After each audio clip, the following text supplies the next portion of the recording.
हमारे subconscious mind में एक पावर है इमोशंस की, फील करने की।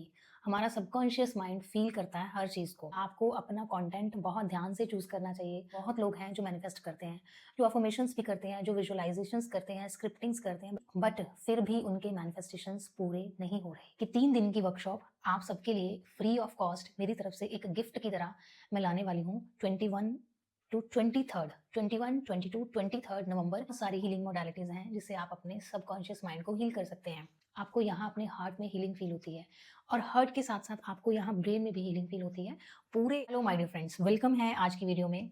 आज मैं आपको बताऊंगी कि हमारा सबकॉन्शियस माइंड जो है वो बहुत इमोशनल होता है, बहुत इलॉजिकल होता है, रियलिटी एंड इमेजिनेशन में डिफरेंस नहीं समझता है। कैसे? एक बहुत ही सिंपल एग्जाम्पल के साथ आपको समझ में आएगा कि हमारा जो माइंड है, जब हम कोई मूवी देखते हैं, कोई सीरियल, ड्रामा, वेब सीरीज कुछ भी देखते हैं सोशल मीडिया पर, टेलीविजन पर, तो आपने नोटिस किया होगा कि जिस तरह का सीन उस मूवी में होता है, बिल्कुल वैसा इमोशन आपके अंदर भी ट्रिगर होता है।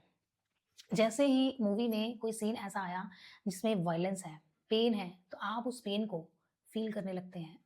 दूसरी तरफ अगर कोई कॉमेडी सीन है, कोई लाफिंग सीन है, कोई रोमांटिक सीन है, बिल्कुल जैसा सीन होता है वैसा आप फील करते हैं, आप भी उसमें खो जाते हैं। होता क्या है, जब आप कोई भी ऐसा सीन देखते हैं, कुछ भी देखते हैं, तो आपका जो कॉन्शियस माइंड है वो उसमें इंटरफेयर नहीं करता। आप पूरी तरह से सबकॉन्शियसली उसमें इन्वॉल्व हो जाते हैं, मतलब इमोशनल लेवल पर उसमें इन्वॉल्व हो जाते हैं। इसलिए मैं हमेशा कहती हूँ कि आपको अपना कंटेंट बहुत ध्यान से चूज़ करना चाहिए। अगर आपको लगता है कि आप इमोशनली वीक हैं, तो आपको ऐसी चीज़ें जो आपको और इमोशनली वीक करते हैं, उसे नहीं चुनना चाहिए। अगर आपको लगता है कि आप इमोशनली स्टेबल हैं और डिटैच होकर हर चीज़ को देख सकते हैं, तो आप उस चीज़ को देख सकते हैं। यहाँ पर मैं बात इमोशंस की इसलिए कर रही हूँ क्योंकि हमारी लाइफ को कंट्रोल करने वाले हमारे इमोशंस हैं। बहुत लोग हैं जो मैनिफेस्ट करते हैं, जो अफर्मेशंस भी करते हैं, जो विजुअलाइजेशंस करते हैं, स्क्रिप्टिंग्स करते हैं, बट फिर भी उनके मैनिफेस्टेशंस पूरे नहीं हो रहे। सबसे बड़ा रीज़न जो है आपके इमोशंस। मॉर्निंग में आपने ग्रैटिट्यूड प्रैक्टिस किया, आपने मेडिटेशन किया, आपने स्क्रिप्टिंग किया, आपको लगा कि ये सब काफ़ी है मैनिफेस्ट करने के लिए। बट पूरे दिन भर में आपके जो इमोशंस हैं, आपके थॉट्स हैं, वो कैसे हैं? जब तक आपका रूटीन, आपके इमोशंस उस चीज़ के साथ अलाइनमेंट में नहीं आते हैं, तब तक वो मैनिफेस्टेशन कंप्लीट नहीं होता है। सो आपको अपने इमोशंस को हील करना है, आपको अपने इमोशंस को स्टेबल करना है। जैसे ही आप अपने अंदर से पुराने वुंड्स को हील करते हैं, बचपन के ट्रॉमास को हील करते हैं, कोई नेगेटिव इमोशंस, सप्रेस्ड इमोशंस को आप जब हील कर लेते हैं, अपने अंदर से क्लीन कर देते हैं, तब आप इमोशनली स्ट्रॉन्ग पर्सन बनते हैं। और जब आप इमोशनली स्ट्रॉन्ग पर्सन बनते हैं, तब आप बहुत ज़्यादा क्लियर विजन वाले पर्सन बन जाते हैं। एक क्लियर विजन आपके माइंड में होता है। दूसरी तरफ आप अपनी लाइफ में बैलेंस क्रिएट करते हैं। सो मेरा आज का जो टॉपिक है दैट इज अपने इमोशंस को क्लीन करना।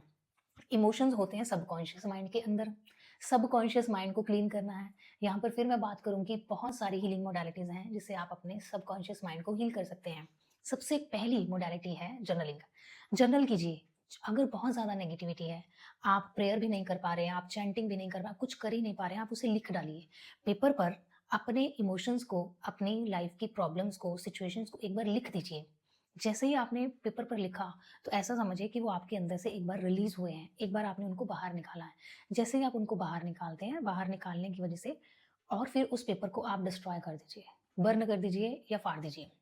मतलब उसे संभाल कर नहीं रखना जिसमें आपने नेगेटिव इमोशंस को उतारा है। दूसरी बात, आप अपने सबकॉन्शियस माइंड के इमोशंस को हील करने के लिए कर सकते हैं, दैट इज चैंटिंग।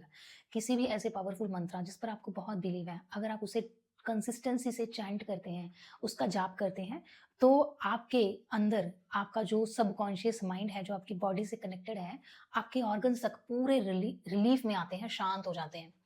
ये जो है ना, ये यहाँ से शांत होना बहुत इंपॉर्टेंट है, तब जाकर आप कुछ मैनिफेस्ट कर पाएँगे। अगर ये शांत नहीं है, तो मैनिफेस्टेशन का सवाल ही नहीं उठता। आप एक अच्छी लाइफ़ को मैनिफेस्ट नहीं कर पाएँगे जब तक यहाँ डिस्टर्बेंस है। तो आपको क्या करना है, ऐसी मोडालिटीज़ को चूज़ करना है जो बेस्ट से बेस्ट हीलिंग आपको दे सके। जैसे journaling, chanting, meditation and the fourth one is prayer, ho'oponopono prayer, जो मेरी सबसे ज़्यादा फ़ेवरेट है, मेरे दिल के सबसे ज़्यादा करीब है, दैट इज़ हो'ओपोनोपोनो प्रेयर। इसको महसूस करके जब आप करते हो, आपको यहाँ अपने हार्ट में हीलिंग फ़ील होती है और हार्ट के साथ-साथ आपको यहाँ ब्रेन में भी हीलिंग फ़ील होती है। पूरे एनर्जी सिस्टम में ऐसी हीलिंग होती है जैसे आपके अंदर से कुछ ब्लॉकेज निकल गया हो, और जब वो निकलता है आप इतना लाइट फ़ील करते हैं, तब जाकर क्लैरिटी आती है, तब जाकर विज़न क्लियर होता है। सो एक ऐसी मोडालिटी जो आपकी फ़ेवरेट है, उसे प्रॉपर वे में सीखिए और उसकी प्रैक्टिस कंसिस्टेंसी के साथ कीजिए। ये अनाउंसमेंट भी करना था कि 3 दिन की वर्कशॉप आप सबके लिए फ्री ऑफ कॉस्ट मेरी तरफ से एक गिफ्ट की तरह मैं लाने वाली हूँ 21 टू 23rd 21, 22, 23rd नवंबर 3 दिन रात 8 बजे ये वर्कशॉप होने वाली है ज़ूम पर, जो बिल्कुल फ्री ऑफ कॉस्ट है। तीनों दिन हम हीलिंग करेंगे और मैं आपको हीलिंग एक्सपीरियंस देना चाहती हूँ।